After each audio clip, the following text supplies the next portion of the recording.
morning. Good morning. I know I'm excited to be back face to face with each of you or in person with each of you. It's been a couple of years. I know we've done a lot of virtual sessions, and during those sessions, even the virtual sessions, we looked at how to keep our students and our staff safe.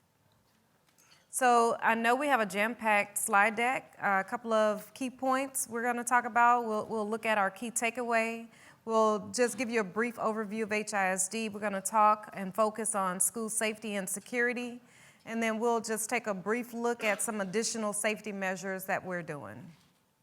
So as Chief Paul mentioned this morning, as well as many of you during our conversations, one key takeaway is there isn't a one-size-fits-all solution for school safety and security. However, there are common elements that each of us need to be mindful of. Each of us need to be responsible for, not just holding each other accountable, but be responsible for making sure we're keeping our students and staff safe, creating and sustaining safe and secure learning environments. We're responsible. So a little bit about HISD. We're the 8th largest school district in the United States. We're the largest school district in the state of Texas. We have 274 schools, roughly 194,000 students, 27,000 full and part-time employees. But I assure you, we have the same challenges that you have in smaller school districts, people and money. Mm-hmm. Just to give you an overview of who I am, I'm the Executive Officer of Facilities Maintenance and Operations, and I report to our Chief Operations Officer, Chief Paul. Sometimes. No, I really, truly do. I really do. Of the 6,000 employees that she oversees, or 6,000 plus employees that she oversees, she's greatly allowed me to oversee at least 3,000 of them. So I went from about 2,000 to just a little bit over 3,000. And it's all things facilities, maintenance, and operations. Of course, in our footprint, it's about 31 million square feet. And again, the people, the time, the energy, and the resources will continue to be a challenge, but it's an opportunity that I look forward to tackling every day and letting her pull her hair out of her head. Well, so I cut my hair, but anyway, yeah, you know, I'm gonna just try to stay on track here because I can go off course. School safety update in Texas. Again, many of you know that I've been in Dallas as COO, as well as Palm Beach County as COO in my past life. After Uvalde, we had a series of school safety actions that came down. We were required to conduct a summer targeted partial safety audit that many of you from Texas also participated in. We were required to conduct exterior door safety audits. We were required to convene a local education agency safety and security meeting to review multi-hazard emergency op plans, a component of the EOP and the LEA active threat plan. Ensure all campus staff, including substitutes, are trained on specific LEA and campus safety procedures. Schedule all mandatory drills for the year. Ensure all threat assessment teams members are trained. Review and, if necessary, update access control procedures. So this was a very heavy lift in a very brief period of time. And keep in mind, that was June 30th. Right. We started school in August. So all of this had to be done over the summer within a month's time frame with the current staffing that we had. And there were no options. We didn't have the choice to say, well, we can't get done. We're not going to be able to do that. It had to be done. One of the interesting things about HISD is we're a very decentralized campus format. So principals basically have quite a bit of autonomy on their campuses. So as you will see in the presentation, kind of the challenge was trying to bring everybody aligned. You know, people want to be in charge until they don't. And so we kind of experienced some of these challenges. So on June 30th, TEA published a memorandum outlining specific safety steps that each district had to do before the start of the 22-23 school year. And quite honestly, to compare and contrast it with Florida, initially we really didn't have a whole lot of guidance, and then we had guidance, but we had money that came with it. This is the gift that keeps on giving, and that we haven't gotten money yet. And another part of it is, you know, we have to make sure that each campus has updated floor plans. And that was you know, that was a challenge in that many of our schools are aged. Many of our campus principals repurposed space or used it as other spaces, and so we're still working through that challenge. Okay, door numbering is very interesting. And, you know, part of it was, well, we told our, you know, or the previous practice was for principals to go to Home Depot and buy their own numbering and number it the way they feel like it. One thing about principalship, you know, there's always turnover. And so one of the unpopular decisions I made with my team was we're going to do it. And we're going to do it in a way that we can standardize it across the district. When our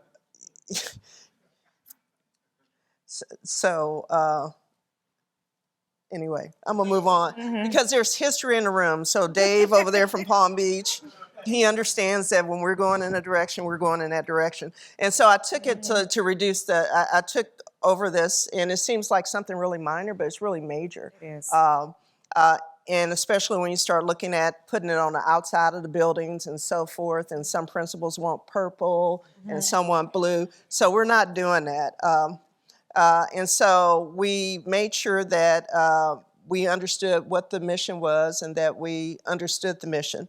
And so you can kind of see some of the letter numbering size and all of that.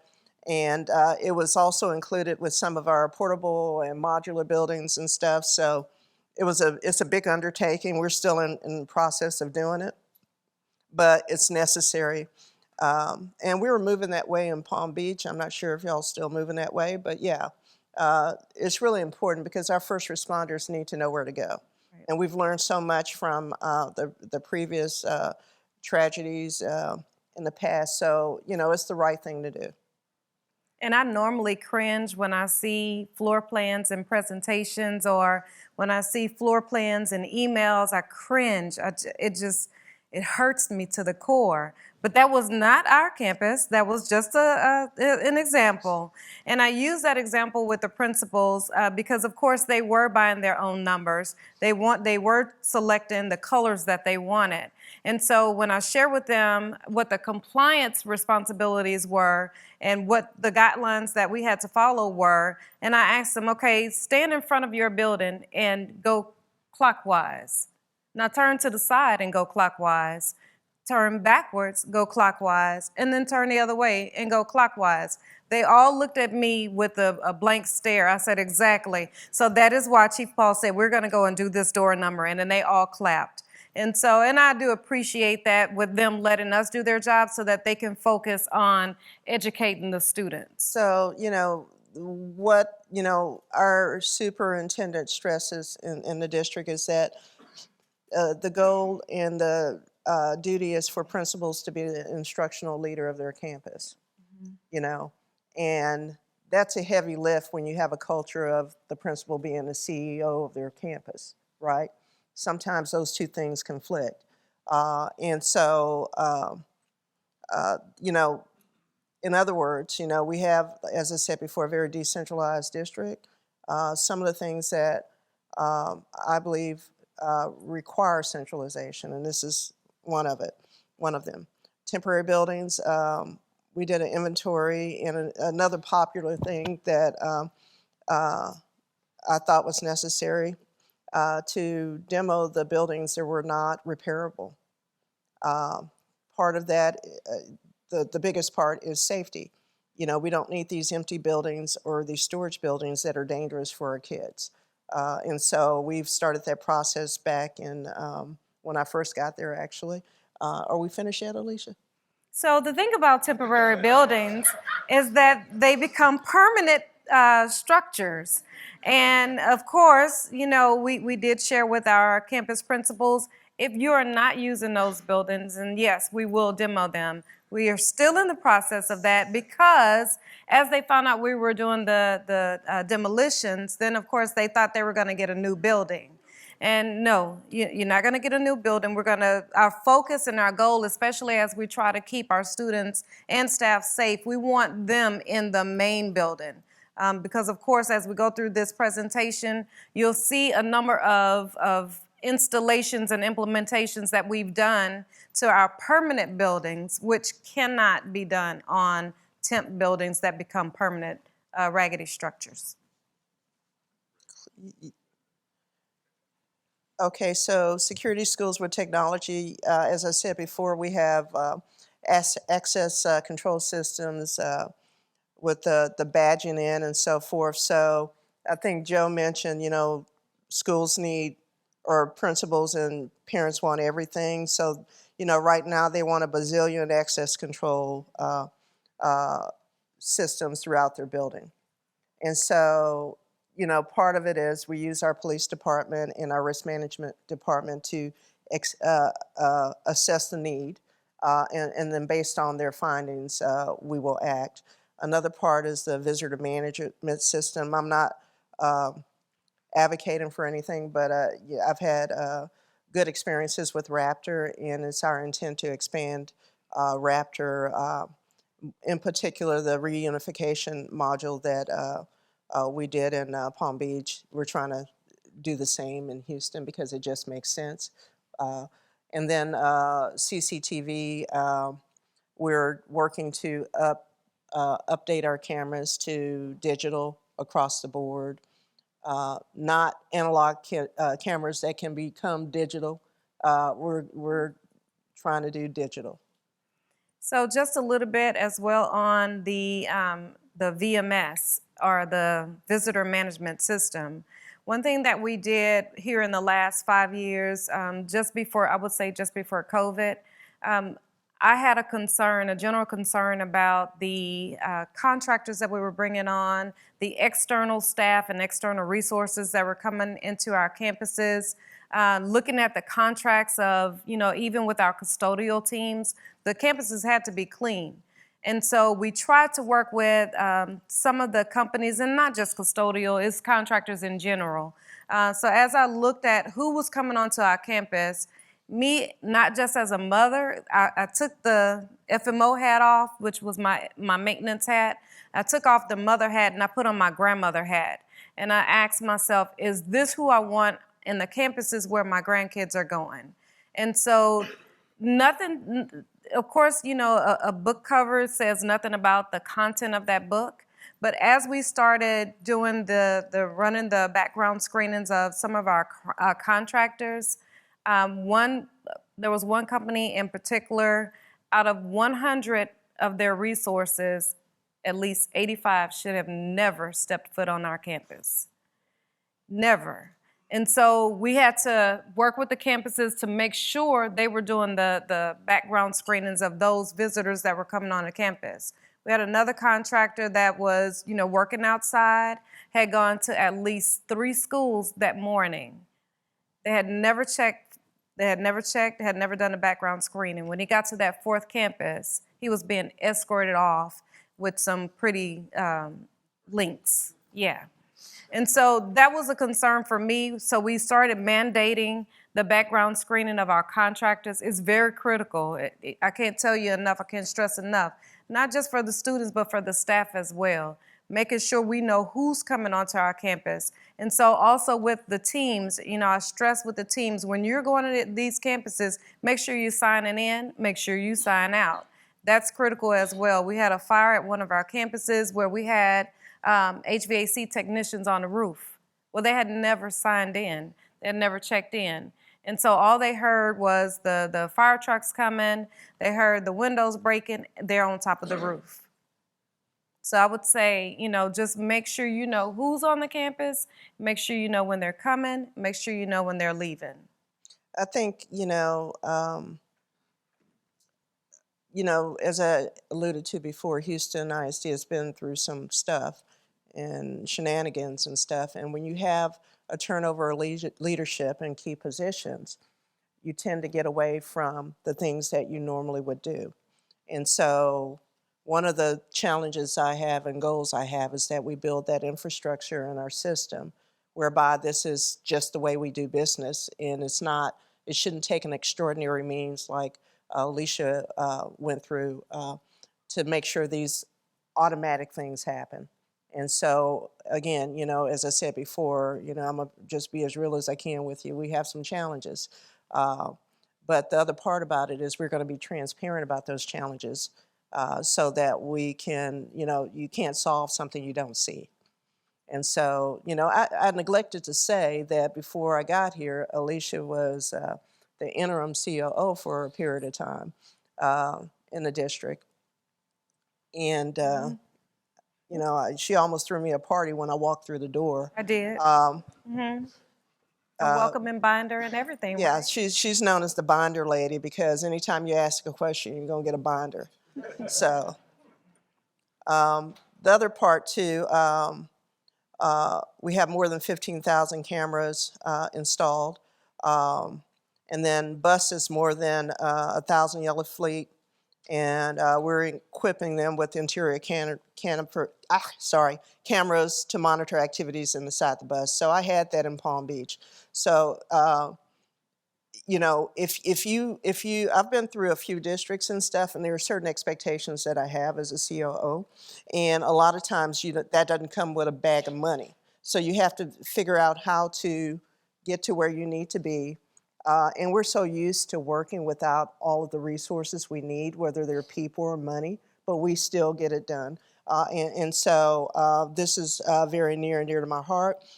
If we have an event on a bus, I want our police officers in our command center be able to see inside that bus and know what's happening. We've had, in Palm Beach, we had a gunman get on a bus, and we've had these different scenarios. And the best way to resolve it is to have have eyes inside the bus. We ask our bus drivers to be responsible for a lot of things. That shouldn't be one of them. So even with the cameras, as you saw, we do have standards and guidelines. Of course, if there are any blind spots, if there are any concerns that the principals have, we're not just limiting or restricting the amount of cameras that we're installing. We're making sure that we're addressing all of those areas that are, concerns for them.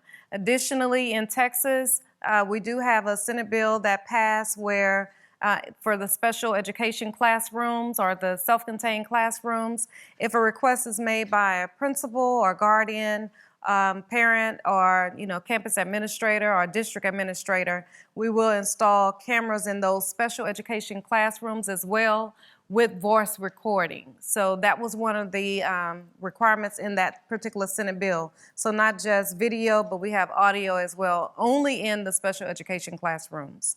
Now, if that student moves or transfers to a different campus, that camera will remain in that classroom until we receive a request to remove it. And so each time a special needs student or special education student or special populations student, the parent or guardian of that student requests cameras in their classrooms, we'll go out and install them. We only remove them when requested.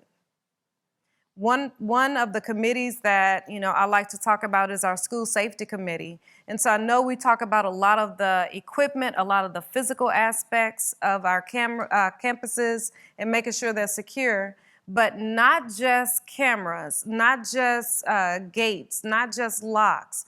On this safety committee, it's made up of the police department staff. It's also made up of bond members, but social and emotional learning and health administrators are in there. So we're able to look at the number of calls that we receive for incidents, not just when there's an unfortunate massacre or shooting, but how many incidents do we have, in our campuses or on our campuses? How many times did a student come to school, as we heard this morning, that couldn't eat, didn't have anything to eat? You think they're gonna be safe and ready to learn? Absolutely not. So those are some of the things that we do track, and those are some of the things that we do look at.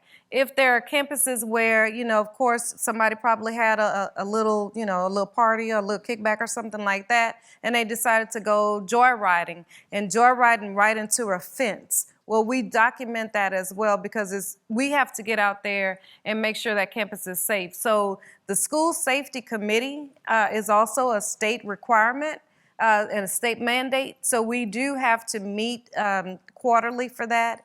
That is being run jointly by the police department and our business assistance team, our procurement team. But additionally, we have an internal school safety committee where we have to talk. I can't just go in and implement a solution and expect the police department or IT to know what I'm doing. So we have to get together with the police department, the IT team, campuses, whether it's a school principal or a teacher, but also how we involve in our students. And so we do talk about some of the concerns that not just what we're experiencing in the district, but we're all familiar with TikTok. We're all familiar with the TikTok challenges. We hear about them probably every meeting that we're sitting in with Chief Paul. Hey, did you know this was going on? I'm like, oh Lord, I don't look at TikTok. Well, I do, and I'm trying to break that habit.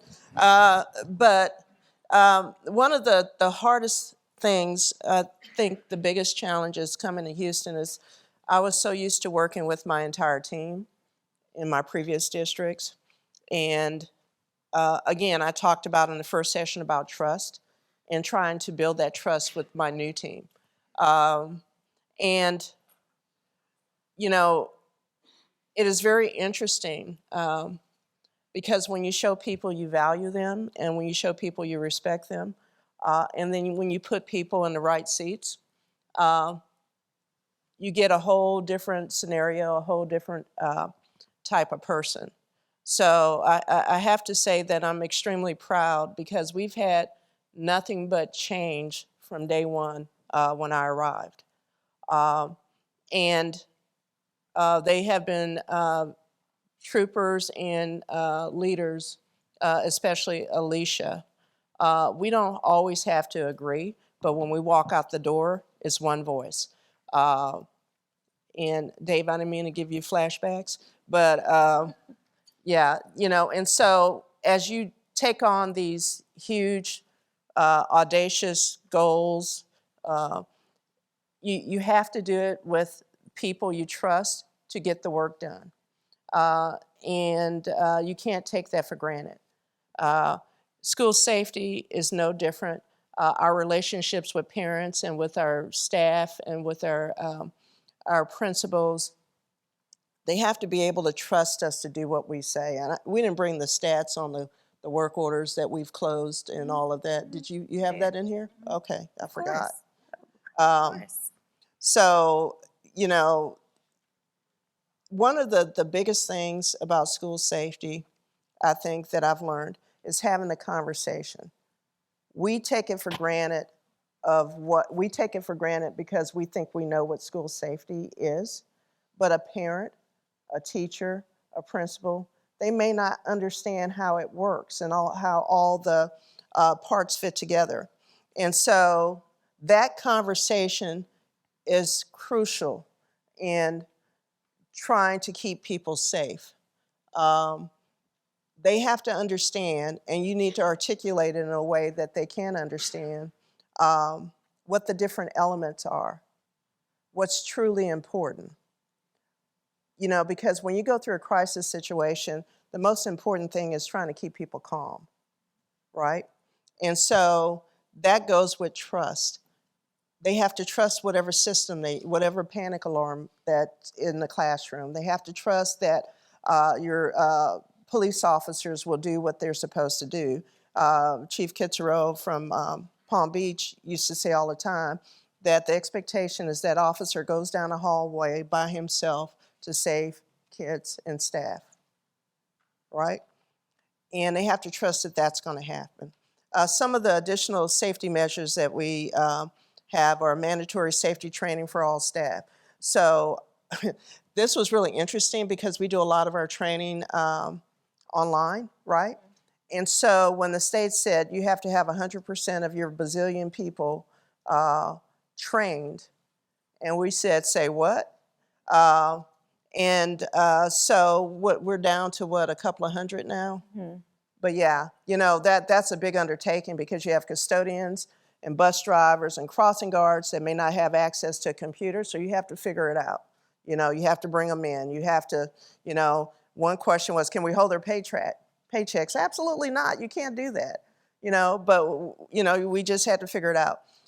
Required emergency operations plans, required school safety drills, required door sweeps.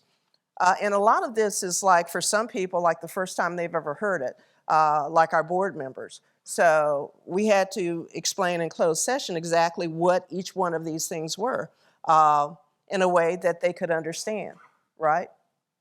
We have some board members that don't believe we should have guns or bullets, right? We have some board members that believe that we should have all fences and nothing else, that should be enough. And so explaining that conversation about prevention, intervention, diversion helps give them that layered approach for school safety. Partnership with the inclusion of local agencies. I spoke previously about how important it is that all agencies speak the same language, have the same radios where they can communicate, and understand the process in case anyone tries to come in and mess with our kids. Student and family supports and services, you know, so we don't know, a lot of our kids are going through things, mental health crises and so forth. So we have to leverage our resources to make sure that we understand what that looks like. Community involvement is critical. And I'm gonna just say something, you know, when something happens in a certain part of town, people are not surprised about it, right? When it happens in the Black and brown community, well, we expect that. When it happens in a more affluent community, oh my God, the world ends. We should care about all kids. And the fact that is that it should not be happening anywhere, right? And so I think that's when you talk about looking at things with an equity lens, making sure that we have those resources that we would have to respond in one school as opposed to another. And the community is so critical in making that happen. And then communication. People get upset, they get scared when they don't know what's happening, right? They don't know if you had to evacuate a school or you had to issue a code red because there's activity in an area or whatever. You know, it's speed to, you know, getting that information to your parents in a speedy way. In the community, because all kids have cell phones, and they're saying, you know, they're scared and they're relating it to their parents, which causes, as a parent, you know, I would be rolling up there to the school. You know, you saw where that one Uvalde parent, you know, she did a juke and got into the school, right? You know, we're going to get to our kids. The best way we can keep people calm is just having effective communication. And I would say a pretty and sexier way of saying communication is DEI. Over the last couple of weeks, I've participated in panel discussions and spoke about diversity, equity, and inclusion, and that's communication. Are we including the right people in the conversations? Are we looking at it from a student's lens? Are we involving them in our conversations? Do we know what they need? Do we know what the community needs in order for them to feel that our campuses are safe? Yes, we have declining enrollment, but how are we going to bring our students back? How are we going to ensure parents that this is the right place that they need to be? Are we making sure that we're constructing our buildings in such a way that they are safe, but they're exciting learning environments? That's critical. That's key. How are we measuring our staff, the climate of our staff? Last week I heard, are you a thermometer or a thermostat? One you can control, one you cannot. So one thing that I also do is I meet with my staff regularly. I created a focus group, and I'm critical with them, and I talk a whole lot about our uniform, But it's not just the physical outer appearance. How are we dressing internally? I have to be able to make sure that team is ready to come to work as well and make sure that, so we could do the best for the students. They deserve way more than what they're getting. So how are we dressing internally? How are we making sure our students and our staff will have the proper equipment, the proper armor? Are you coming to work with the proper armor? So this is one of my most beautiful slides of this presentation. I love it. So all those short staff, this is just from January to the end of October. And you'll see how we're looking at school safety. It's not just the exterior doors. It's not just our gates, our doors, our locks, our fences. But school safety, looking at it from an access standpoint, from a camera standpoint, how are we doing with our servers? Are we able to record events? Looking again at the doors, looking at the fences, looking at the gates and the locks. And so you'll see a total of, just from January to October, over 11,000 work orders existed. And then we've been able to close roughly around, well, it's only 3,000 open. So we've been working our butt off. Another part of that too is, as I talk to principals, their priority is not necessarily our priority. Right. And so I was very upfront in telling them at the principal meetings and superintendent's principal collaborative that this is our priority. So we know you want your hall painted, you want this done, but this has to be the priority. And most of them get it. And let's see. And yeah, so we've been through an evolution of different things that have occurred in a very short period of time. I think it's really important, and I'm gonna just say this up front, that you're truthful with your public, with your community, you're truthful with your parents, and that they understand these are the challenges, but this is what we're doing to mitigate them. There's no perfect solution here. You just gotta, walk into the storm and hang on, right? And, I was at a conference, I guess, a couple of weeks ago, and they were talking about how, there was a comment made, how operations people don't smile, right? I never thought about it that way, That's true. We smile on the inside. This is amazing work that we're able to do. It's fortunate that you're able to be in these roles to do this work. So we got about 5 minutes for Q&A, so got any questions? John, let me bring the mic down to you so we can capture it. John has a question. My boss is shivering now that I'm asking this question. Oh, gosh. With all this, and we see this all around, we've seen it, we've talked about it, but how do you get to the point where you're not dealing with the accusation that facilities is driving academics instead of academics driving facilities? So I'm gonna say something that's gonna be very controversial. Okay, I hope y'all can take it. Academics does drive everything. Teaching kids learning is our #1 priority. That's why we're here. But the other side of that is we have to do the best we can to support them and support them in ways where, the superintendent, I'm very selective in terms of the superintendents I work for now, because I've been around for a little bit. And one of the things, the criteria that I have is that, will the superintendent listen to me, right? And does the superintendent trust me, and do I trust that superintendent? And so when you have those avenues cleared, and then you can be who you need to be in that role. And part of that is, #1, academics is the #1 thing. Dr. Page used to say, educating kids is the #1 thing. I've not gotten away from that since the 90s, right? But we have to be that support mechanism to ensure that we make help them make those good decisions, right? Let's be clear, we're support, we're not the superintendent, right? If you want to be a superintendent, God bless you. But we are the support. And so in that supporting role, we provide the best advice that we can to that superintendent. So I don't get in the argument whether the principal's in control or I don't even go there. I did early on in my career.